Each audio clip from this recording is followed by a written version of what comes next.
লোকের কাছে লোন আদায় করে খেতে পারা যাবে না, যা দেখতে পাচ্ছি আমি। সব লোক চালাক হয়ে গেছে তো।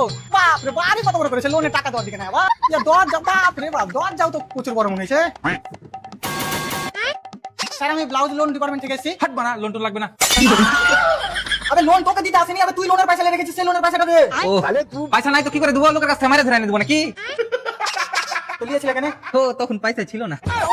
তো তখন তোমার পয়সা ছিল না বলে তুমি লোন নিয়েছিলে, তো এখন যে লোনের পয়সা তোমাকে ভরতে হবে, তো লোনের পয়সাটা দাও না কেন? এখনো পয়সা নাই। अच्छा तू थोड़ा सा बहन का लोड़ा आ क्या? লোনের পয়সা কখন দিবে? যখন উপরওয়ালা দিবে। তো উপরওয়ালা কখন দিবে? তুমি জিজ্ঞাসা করলি, আমার কথা হয়নি উপরওয়ালার সাথে। তো লোনের পয়সা আদায় করতে আমি উপরে যাবো? তাহলে লোনটাই কারের মতন মাফ করে দাও। দেখ ভাই, হারামের পয়সা খেয়ে এখন পর্যন্ত কেউ শান্তিতে থাকেনি। ও তোমরা শান্তি না পাইলে আমি খুব শান্তিতে আছি। ये क्या हो गया? ये क्या सुन रहा हूँ मैं? যাও আজকে ফিরে যাও। ফিরে যাও? ফকির পাইলে নাকি ফিরে যাবো? ভালো লোনের পুষ্টি বেঁচেছি মারা না। ইয়ার লোন আদায় করে খাওয়া যাবে না। আব্বাকে বলবো একটা ভালো ঠিকাদার ধরতে, ওর কাছে কাজ চলে যাবো। তোর ভালো রাখা